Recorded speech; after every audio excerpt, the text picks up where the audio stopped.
nutrition, lifestyle, and PED education. This is the Elite Strength Podcast with Aaron Scarfy.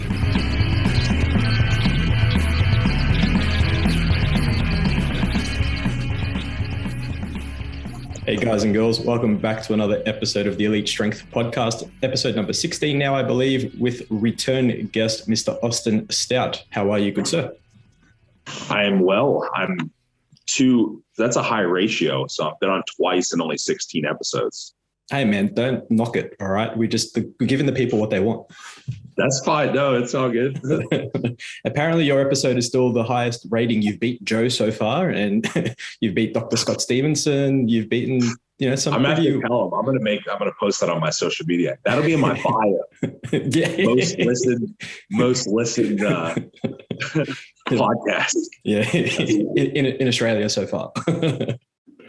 That's probably because that is most likely because it was like more of a broad topic that applied to a lot more people. Like I know one of my most viewed posts or videos ever was a day of eating.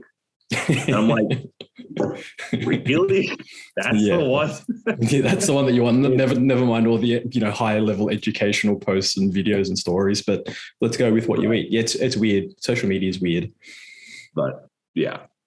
Anywho, this one will probably be less listened to than the other one because it's more specific. Well, we'll see. We'll see. I have faith. That this will still do quite well.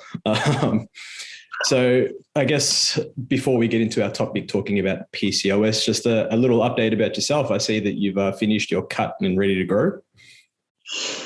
Yeah, I was kind of playing it by ear with the cut. Like I was going to finish it a while ago, but I was starting to get a little better pumps in the gym and I was looking leaner. I'm like, I'm just going to keep going with it because I didn't have a really pressing time frame. So I kept letting my body sensitize a little bit more. And I actually I stayed on lower calories for a while. Like I was actually like flat, legitimately like flat, and I tend to get a pretty good kind of like rebound out of that. So I figured I'm going to make this worth it. It's funny because this week I've had 2 training sessions. I increased my food.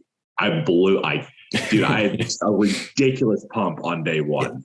Yeah, nice. It's like, okay. You do your own coaching, right, as well? You don't have a coach. Yeah, I do. Yep, I do everything. So no, I'm an outlier. Well, I guess it just makes it a bit easier when you're to be a bit more objective about yourself, right? It's like, oh, well, I'm ready to grow now. I can grow. Whereas I'm still cutting with Joe. So I'm just like, I want to grow. And Joe's like, nah, man, we're just going to keep cutting. It's like, oh, come on. But it's the being objective thing is tough. Yeah, for sure. For sure. What did you end up finishing your cut at? What weight? So I actually stopped looking at my weight about 6 weeks ago. I was like, I'm not even gonna look at it because I was and I was looking at my blood glucose and just kind of tracking that. I'm like, I'm not even gonna look at my weight. So I don't even know what I weigh. Yeah. I'm basing it on the first 4 weeks. I'm just gonna get it to where my hunger now is increased, right? Yep. So I'm going to get it to where my hunger is a little bit more baseline, and then I'll start checking my weight because I know at first I'm going to gain some fluid and glycogen back. So I kind of want to get that out of the way, see what I weigh. I'm assuming just based on past, I'll probably be like 230, low 230s kind of when at baseline, like in that like glycogenated state. And then from there, I start like moving up, you know what I mean? So we'll see. Yeah. Nice. I saw your post the other day. I was like, oh yeah, ready to go. It would be pretty cool. Kind of envious because I'm just wanting to grow as well. So thought I'd have a chat about that. But the photos, I felt like I'm relatively lean. So you look relatively lean, dude. So yeah.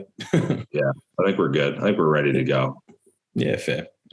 So talking about PCOS, I guess bit of a rundown on what actually PCOS is for the listeners. I think it's thrown around a lot, and there's a lot of coaches posting about PCOS, but don't really understand, I think, the intricacies and the complications that it can cause, or and the identifiers for it.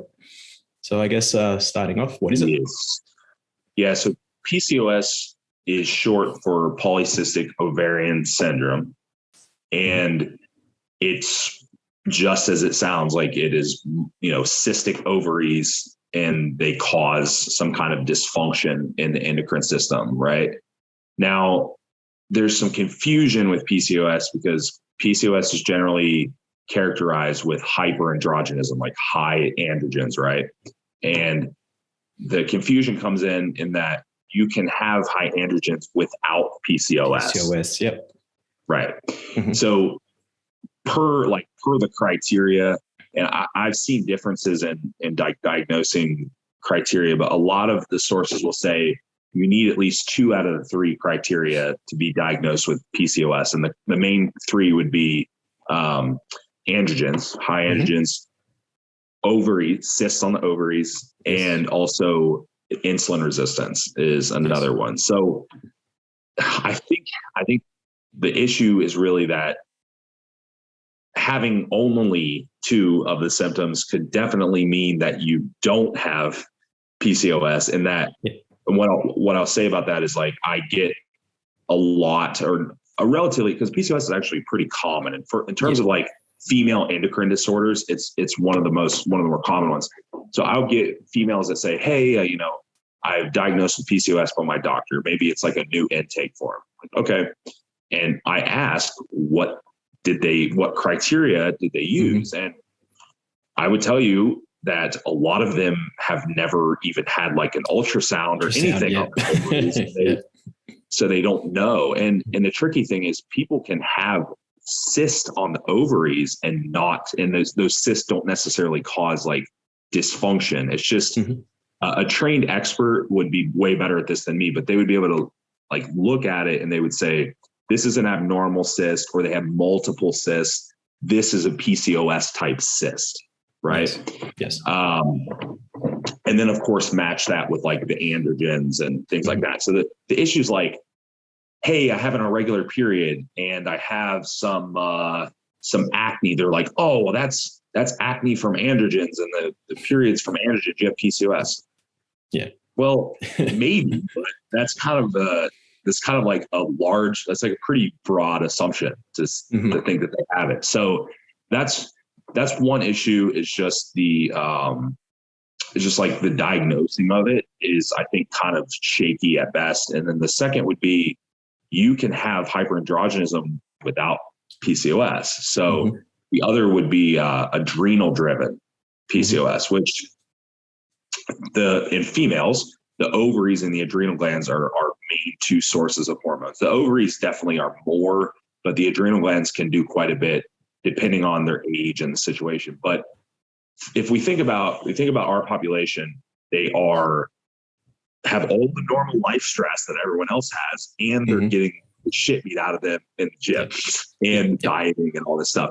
So of course we know that can tax the adrenal glands if we're not regulating these things, or they're overtrained or overtaxed, right?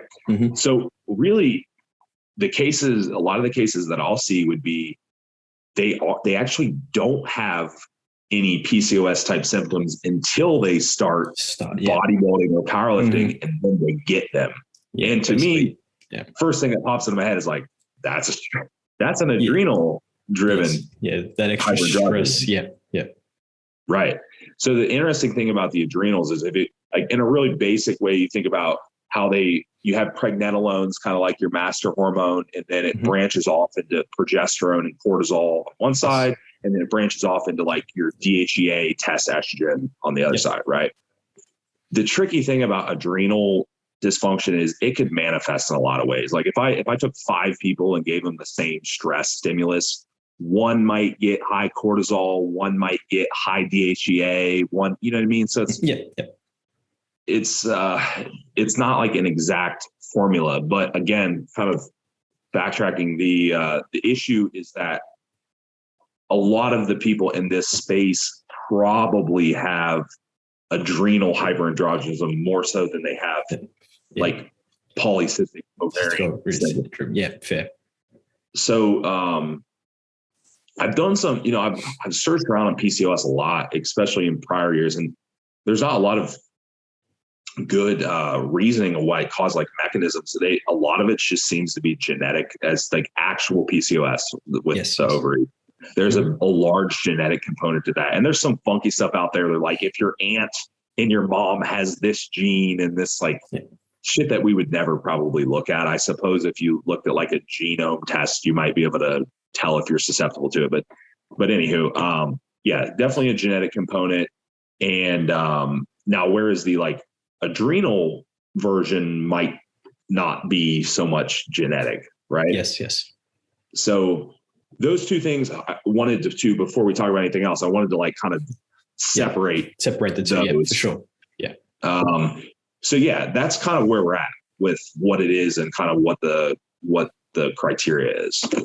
So I guess looking at the criteria itself, so we have, hyperandrogens. We have a ton of androgens in you. We also have potentially, insulin sensitivity. So with insulin sensitivity, are we looking at past the actual ranges or, the average range that they give you?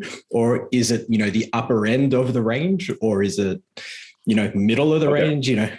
Because obviously different ranges for, different countries, different places and all that sort of thing. So are we looking, outside the range that they, you get on a normal blood test, or are we looking at that upper end could be a sign? Yeah. So it's normally would be actual clinical insulin resistance. Like they would say it would be enough to where if you went to your physician, they'd be like, oh, you're pre-diabetic or you're diabetic or something like that. Now, a lot of, I see it kind of go both ways in women with PCOS. Sometimes they'll have like that kind of like heightened blood glucose that you would see, but a lot of it's actually their insulin levels. Yes. They more so get affected by their actual insulin levels more so than blood glucose. So that in and of itself could go missed, right? Because a lot of people, not a lot of physicians check insulin levels, right? Yeah, that's fair. So, right. So that part could go missed. But then what else do you generally see in PCOS people? They are bigger normally. Yes. Now, when I say bigger, if they're athletic and they lift weights, they might be more muscular. But if they're sedentary, they might just be overweight, right? Yes. Because one population is actually like putting that testosterone and insulin to use, and the other one is not. Yes, exactly right. And it's kind of interesting they had kind of like there was kind of like a big hoopla about this in the Olympics because they had a lot of these like female Olympic athletes that had hyperandrogenism, right? Yeah. And they're like, well, does this like disqualify them or what does this do? But I've seen a lot of blood work. I mean, you're not talking like they're not walking around with a test level of like 800. Like it's not. Yeah, for sure. It's not like just a little more than average. Right. And it can be, and I've seen varying levels of it, but the other difficulty is that I won't go into that, but you asked about that. So I'm assuming we'll talk about the androgen part next. Yeah. Yeah, that's right. Okay. So with the androgens, the tricky part is that there's kind of two ways that this can happen. Either A, they have just high, testosterone total is high, right? Mm-hmm. B, they have like high free androgens, right? Or C, they have high conversion of testosterone to androgen, which would be that 5-alpha reductase pathway, right? So and you and I have talked about this and, some of the lessons and stuff. It's like we basically have tests. We're going to have some 5B pathway or 5A pathway. So the 5A pathway is your like more androgenic pathway. Yes. So they could miss that too. Like that's another thing you can miss because like what doctor is checking 5-alpha reductase conversion to testosterone? They don't, unless they're doing a Dutch test, they're not doing it, right? So they could literally have normal testosterone on their labs, but have these like virilization type symptoms, maybe, and they're not, and it's not virilization to the extreme, like an androgen user. Yeah, it would be just like a little bit of body hair and Yes. Yeah, a little bit things that you would deem, I guess, a bit more uncommon for a female. So like a little bit more maybe arm hair or something along those lines. Right. That, and they may be bone structure even. Like a lot of these, the interesting thing is it seems like if they have PCOS earlier in their like pubescent years, that their bone structure looks different. So they'll be like broader shoulder, more narrow hip, like a male versus the opposite, like a female. Yes.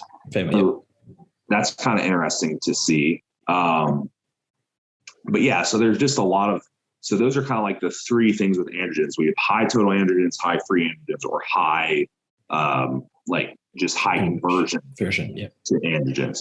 So with your ovarian PCOS, a lot of the time, that's where you see a lot of like the just high testosterone levels. It's just like this active ovaries producing high test.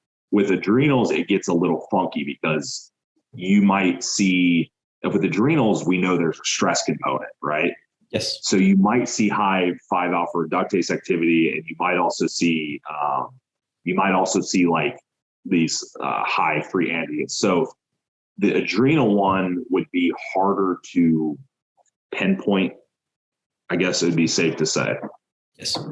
Yeah. So I guess off the back of that, when it came to more so the insulin sensitivity things, and then the whole blow up of low carbohydrate diets to sort of, counteract that side of, PCOS, and then, the research doesn't support it. I guess that would have been more so thinking, less carbohydrates, less blood glucose, or I guess lower blood glucose levels, right? Yeah, take away glucose in the blood, right? That's kind of the idea. And I think if you look at the research on it, you might see like an acute change in glucose. For example, if you put someone on a low carb diet, the first week, their glucose is probably going to go down. But I think over most of the research would show over time, calorie equated, you're probably not going to have any difference between like the two models. And a lot of it's more related to like just being in a calorie surplus or a calorie deficit more than it is really related to how, carbs versus fat. But then the other component that comes in is the stress variable. In the adrenal cases, maybe it's the stress that's driving your cortisol and your glucose up, right? Yes. I had one girl that sticks out to me that she had the adrenal. This is like the textbook case I'm talking about. She was diagnosed with PCOS, never had her ovaries checked, whatever. We did a Dutch test, like her adrenal activities through the roof. Yes. She had her androgens are high, all this stuff. And her blood glucose was like 140, which US measurement is like very, very high, right? Yeah. Like that's not even pre-diabetic. That's like really getting into like type 2 diabetes, right? So So they of course were like, oh, give you metformin, which we can talk about metformin some, but and I'm like, man. And the funny thing is, she was muscular, but she was not like sedentary or overweight. And I'm thinking, I'm just not buying into that you're diabetic. So her lifestyle was horrendous. Her stress was horrendous. Her blood glucose came down to 78 when we were done from 140.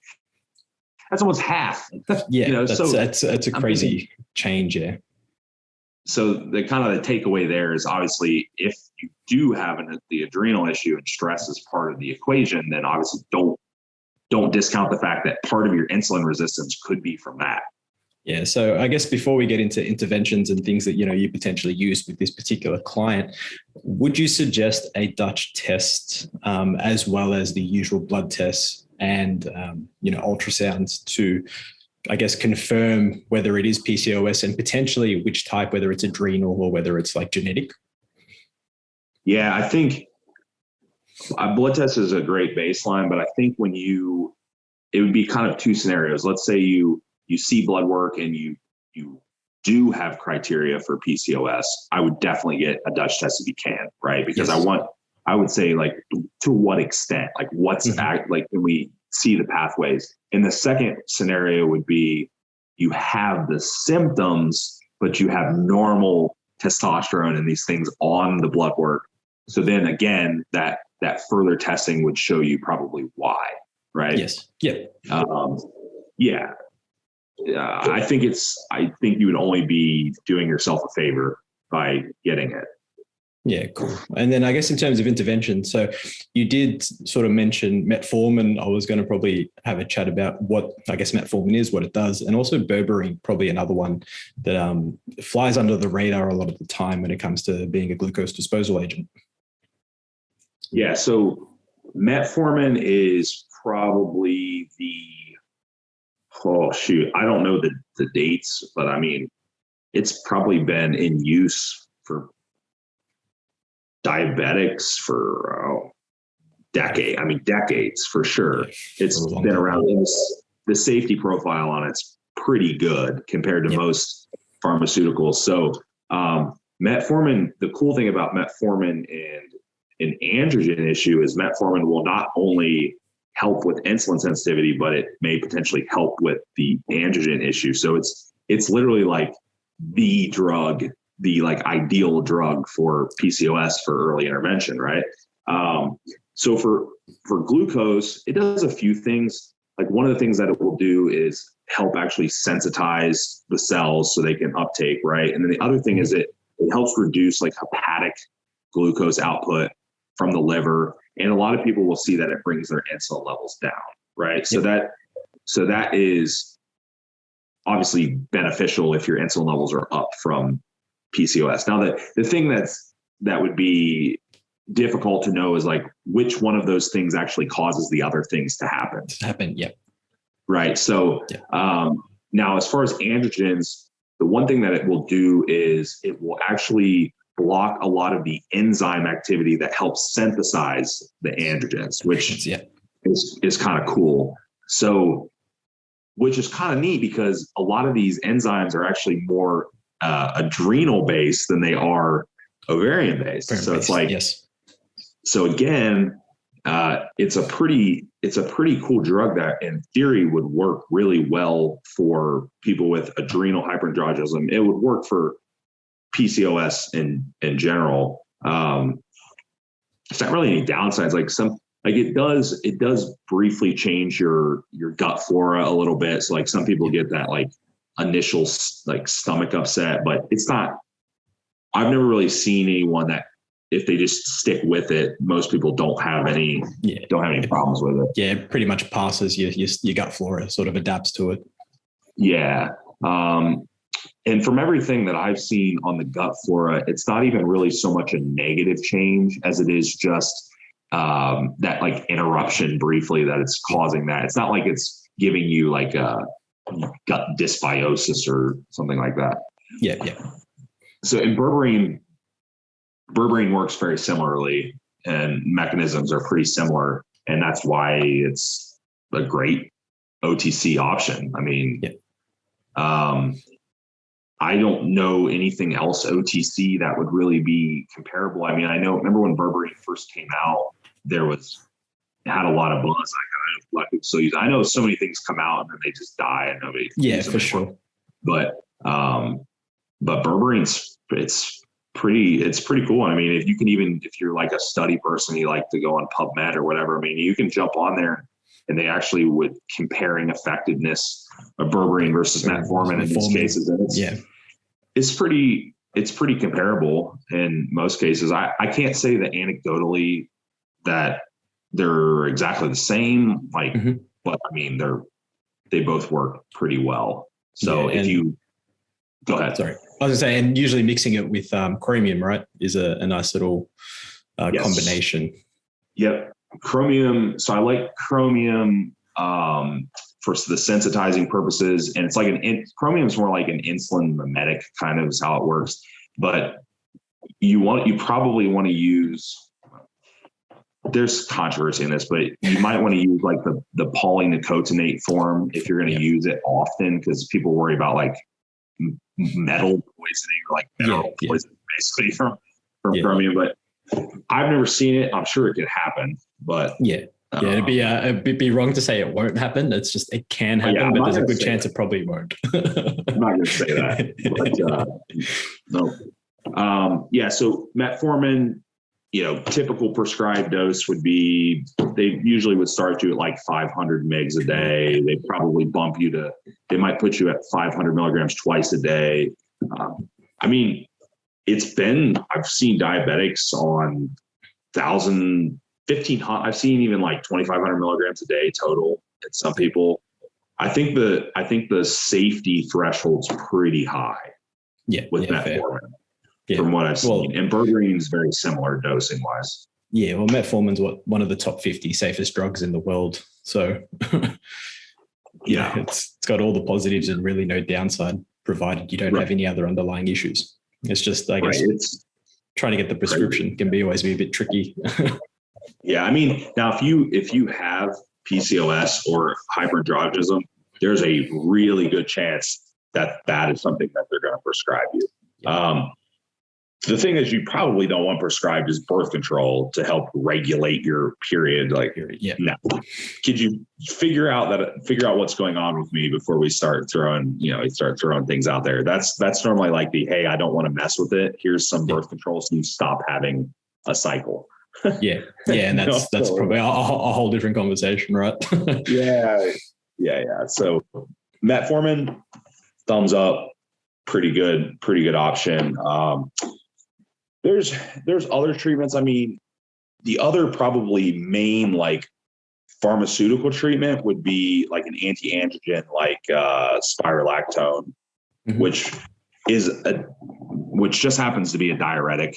It's it's a diuretic, though. It's not like, it's a pretty kind of slow acting one. It's not like a potassium sparing or anything. It's kind of more of like a loop. It acts in like a long term. So if you were to drink enough water and you have like sodium and stuff, you're not going to have any issues with it. But as far as like an anti-androgen goes, it's more so blocking the androgen receptor. So it's like an AR blocker, whereas the metformin's more of like an enzyme blocker, I guess, if you will.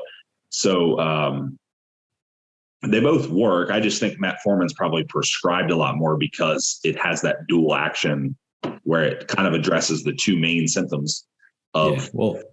That and it's a bit cheaper, right?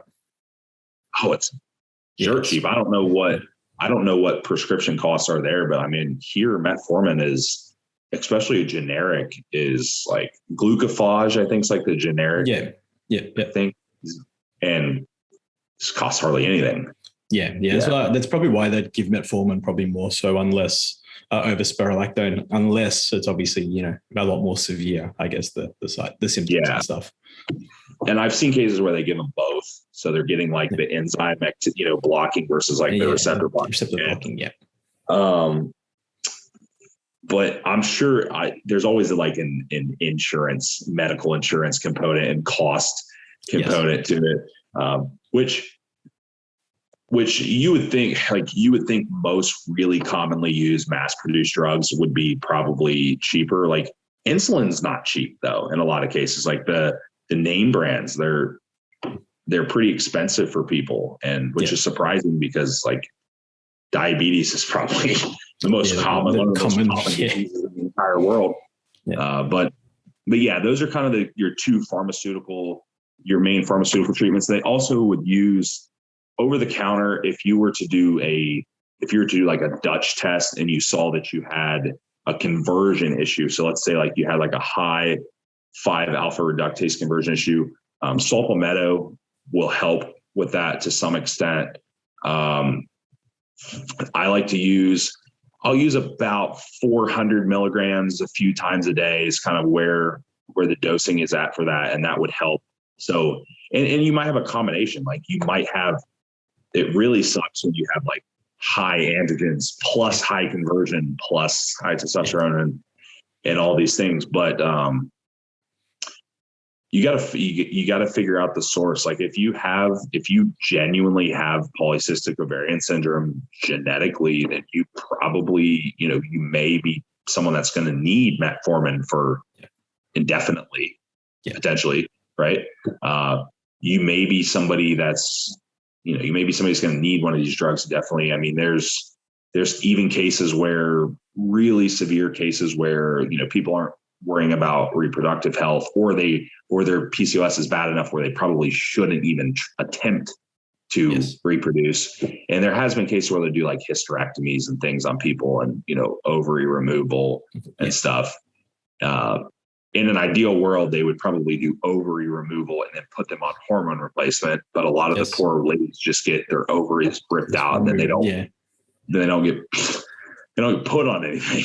They can't work out why they feel like shit 24/7 for the next 20 years. Yeah. Oh yeah. Yeah. But that's just like a different topic.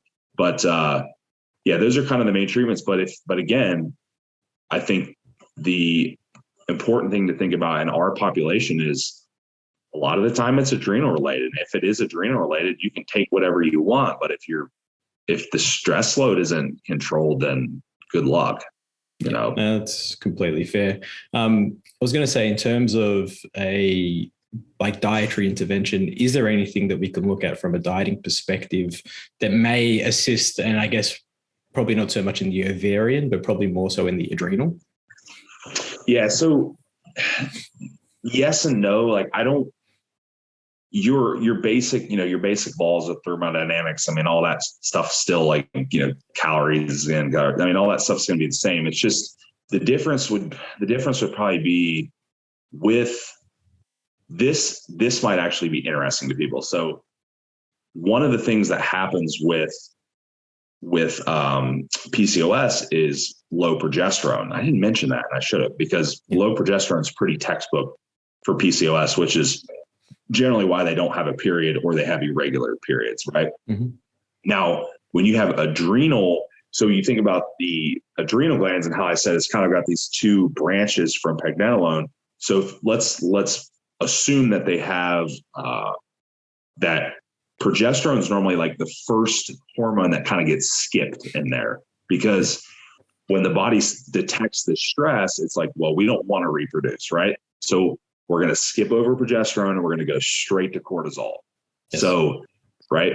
And so you may end up in a lot of these scenarios kind of end up like this: high cortisol, and then a lot of conversion on the other side, which is the androgens, right? Yes. So poor progesterone is kind of not getting any love there. So what I would probably do, and this seems counterintuitive to some people, is I would leave carbohydrates in the diet. And the reason for that is because insulin, some insulin activity, let's assume that we're trying to like lose weight. Okay. Mm-hmm. Most common. PCOS trying to lose weight.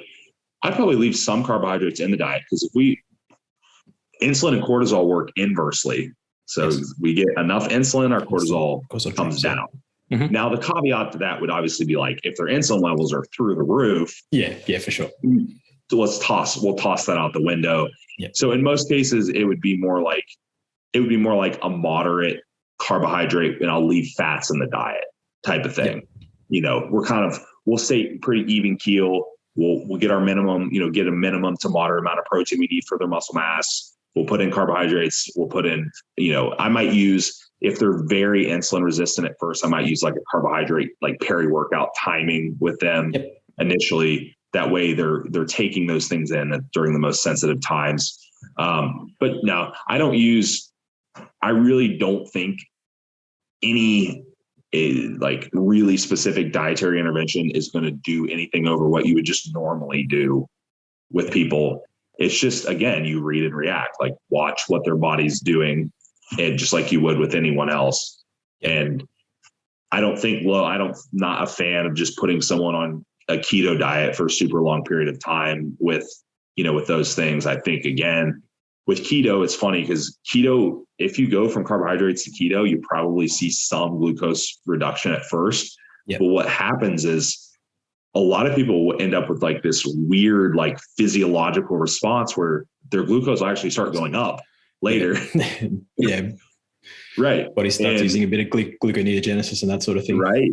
Well, it'll do that. And it'll also detects like glucose levels, like no glucose being supplied. So it's like, hey, we're going to pump all this glucose out. So, I mean, hell, I had one of the mentorship clients were talking about the client was on, they're showing me this stuff and they doing this keto diet so long.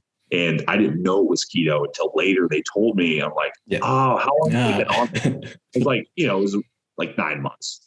Like, do me a favor, take them off keto this week, match calories, leave protein the same. And I said, just take the fats to like, we'll say like, 40 grams, 40, 50 grams, and add the rest in carbohydrate, see what happens. Glucose was like, it just plummets down because the body's like, now I have energy to actually use again.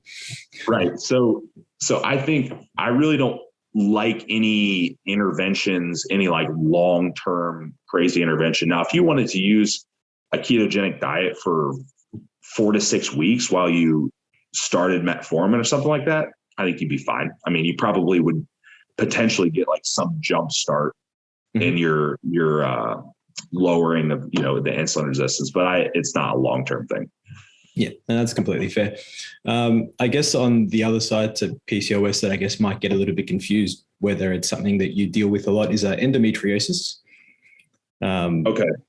Yeah, kind of similar, kind of different in that I guess the initial pain I think is probably where they get a bit confused. And I know like I've had a lot of consults and a lot of clients come to me over the years with these pains, and it's sort of suggesting obviously go see your doctor first and foremost, and always, but can misdiagnose sometimes. Yeah. So, a lot of it's because this like pelvic region, pelvic region pain. It's funny. I had a client that they thought they had endometriosis or PCOS. They actually went in and did a scope, like a diagnostic scope where they go in kind of like right at the lower belly button. She had neither. Her colon was impacted, like her full of shit. Yeah. She says full of poop. Right. She was a brand new client. Like I didn't know. I hadn't been with her long enough. And she didn't even report constantly. She was bloated, but we were working some GI protocol. And I'm like, little did I know. But anywho, it is, if we're talking like belly button down, that lower pelvic area. Yeah. So endometriosis could certainly be mistaken. The thing with endometriosis is that it's these tissues that grow in there, right? So with endo, it tends to flare up around certain times of the cycle when estrogen is higher in the cycle, because that kind of feeds the tissue, right? So that's why they would have like pelvic pain, or even like pain trying to go to the bathroom if they have a lot of tissue in there around that certain time of their menstrual cycle. Right? So to properly diagnose it, they really have to like do a scope and look, for one. So first and foremost, I would always just try to rule out PCOS, which is way easier to diagnose, way easier. Yeah. Because with PCOS, you can at least, an ultrasound is completely non-invasive. It takes like minutes to do. And of course, blood work is that stuff's easy. So you could rule that out pretty easily.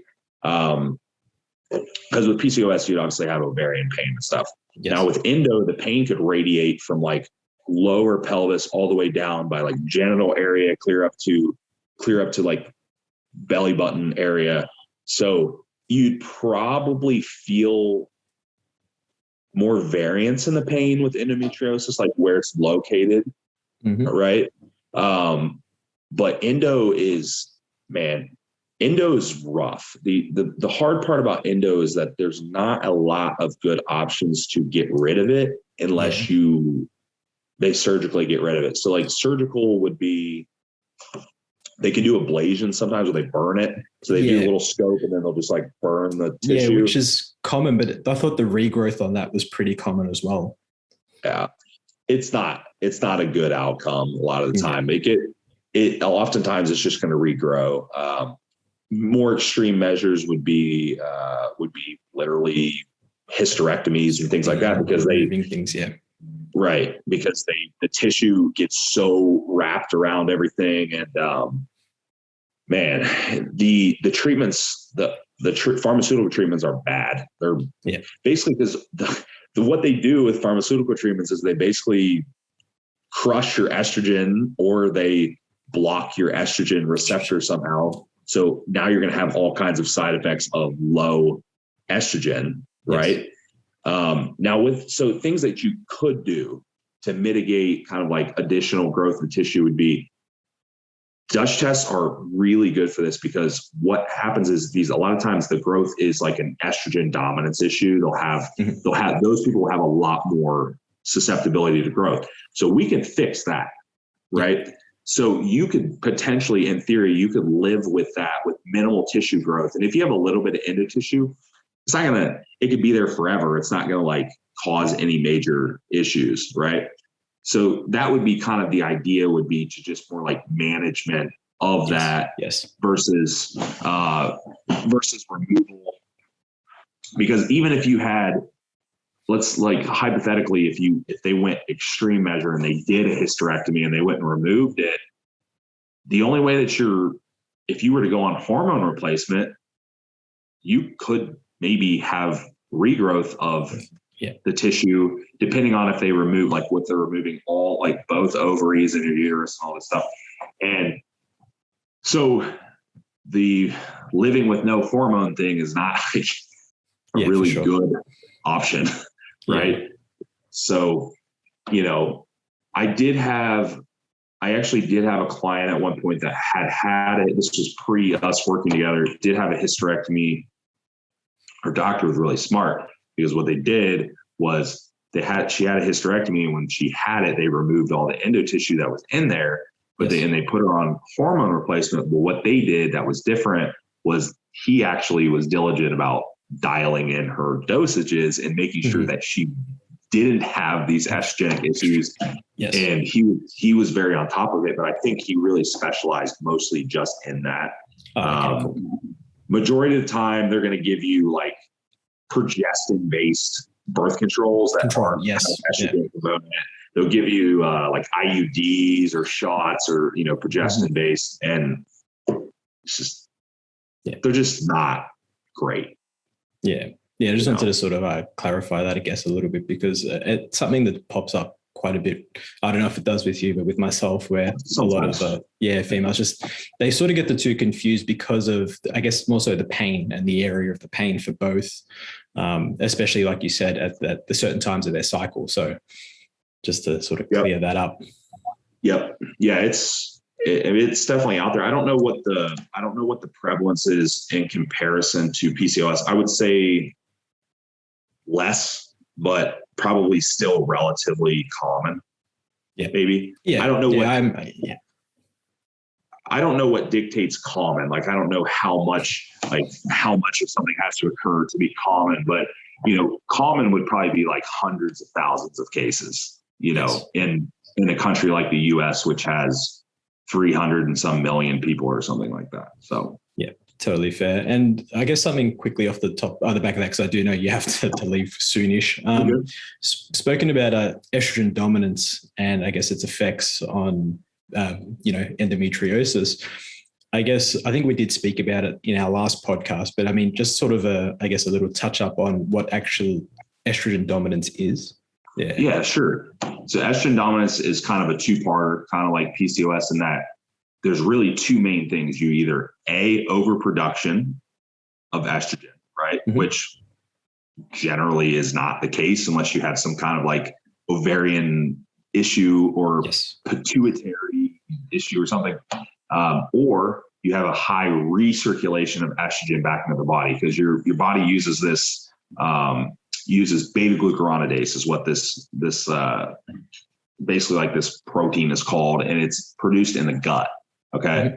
So most of the beta-glucuronidase activity is in the gut. So what'll happen is the body's like, hey, we have enough estrogen, beta, go down, let this estrogen out. Or, hey, we don't have enough estrogen, beta, go up, bring this estrogen back in, right? Yeah. The problem is that beta-glucuronidase is really heavily influenced by your gut health, right? So 9 times out of 10, if we have estrogen dominance, we have a gut issue, right? Yes. Almost always there's a gut issue. Or they at the very least have high stress, and they have like an autonomic nervous system issue that's causing like slow motility in the gut. You know what I mean? Maybe they don't have a full blown, like a really chronic gut issue that's impeding their day-to-day life, but they have either some kind of stressor or gut issue that's going on that's causing this beta to go high, and it's recirculating. And that's pretty much all for the most part, it's pretty much all the cases of estrogen dominance that we see. By definition, estrogen dominance is basically like a high ratio of estrogen to progesterone, which I don't really like that interpretation much, because a lot of the time people will say, a lot of the time we see so many low progesterone issues that they're like, oh, they have a normal estrogen and a low progesterone. Estrogen dominance. Yeah. Like, don't touch their estrogen. It's like they do, but it's contextual. Right. Like, just leave it alone. Like, let's figure out why their progesterone's low, and let's try to bring that up. But just leave their estrogen alone. Right. Yeah. But genuinely, you will get cases that do have really, really high estrogen. But again, a lot of it's just recirculation. If you start supporting gut health and regular bowels and, motility, and if they have like a bacteria like SIBO or something like that, you support those things, and then also support the liver with things like NAC, or more extreme cases like TUDCA. Yeah. That estrogen metabolism is going to increase, and so that level start dropping. Yeah. And the other thing with, estrogen dominance would be birth control and estrogen dominant birth control, which is another one that I think gets missed a lot. When we see normal levels of like progesterone and that sort of thing, but estrogen's high, and people, like a lot of females, are kind of like, well, why? And it's like, well, what birth control are you using? Because potentially that's giving you, a lot more estrogen. Yeah. I mean, by default, like, you are getting a synthetic estrogen of some type, right? I mean, almost all birth controls are a combination these days. There are some progestin based, like they would use, but a lot of them are just a progestin and an estrogen of some type. So, inevitably, if you are ingesting extra, you will have. Now, granted, they're not like bioidentical. They're not like estradiol. It's not like what's in birth control, but they are still, your body is still recognizing it as the same for the sake of, the sake of simplicity. Like, it's recognizing it that way. So, birth control. How do you fix that? You don't take birth control. Birth control. That's like another topic of, but there you go. Yeah, that's not wrong. It's a very big topic, and maybe something we'll bring you on for a third appearance for, maybe. Yeah. This birth control is like, there's such an ethical, like, weird thing there too. And like pregnancy protection. So it's tough. Yeah. I mean, I guess when we sort of look at it as coaches, right, we look at it from a health standpoint and to do with performance. I mean, your personal choice is your personal choice. And if it's something you want to take, go for it. But from a health standpoint, it's probably not as optimal. Yep. All I'm doing is giving you the info. I can't. Exactly. I'm the messenger. Like, what you do with it is not my, I can't control that.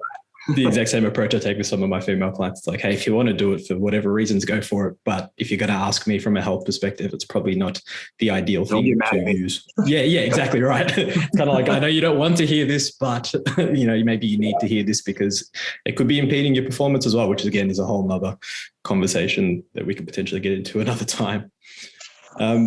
As always, man, to finish off, 3 Instagram accounts that you follow that help better your daily life. I thought you might have remembered this one, but yes, that better my daily life. And they're going to be dumb ones, right? That's cool, man. That's what we want. Because the only ones we've had a very serious conversation, so I think we need to lighten the mood. Yeah. The only ones, they're more like really dumb entertainment, just because that betters my life with stress reduction. So the gains. Yes. Great. At the gains. You like that one? Always. Yeah. Always. Yeah. That's a very, ladies don't get mad. It's kind of a chauvinist type of channel, but it's not. That's not me, but it is funny. The Fuck TV is a good one. Yeah. That one's funny. And then I follow a Ohio bird watching channel. We'll see if any of the listeners actually follow that one as well. Yeah, that'd be interesting. Dude, one of my hobbies, I have this big sliding glass door, and I have bird feeders. Like I've been working at home by myself for like 12 years. I gotta have some type of like P&S activity. And so I watch the birds. Yeah, it reminds me of the start of The Sopranos, the first season when he has the ducks in the pool. Dude, you do what you gotta do. People laugh at it. I'm like, work at home by yourself for 10, 12 years and see if you don't like take up cat collecting or something. Yeah, totally. It'll happen. Completely fair, man. As always, thank you for jumping on and having a chat. Hopefully the listeners do get something from this, because I know I definitely did. And as always, where can they find you?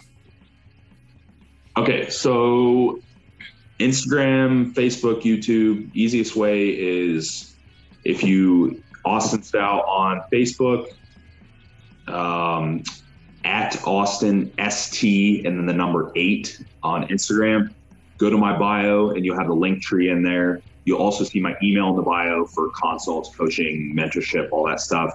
And then in the link tree has like YouTube channel, or if you're on Instagram, it has the link to the Facebook, or from the Facebook to the, which so I post the same stuff on both of them pretty much. So that's how you can get to me. Beautiful. As always, my friend, thank you for jumping on. Cool. Thanks, man. See you soon.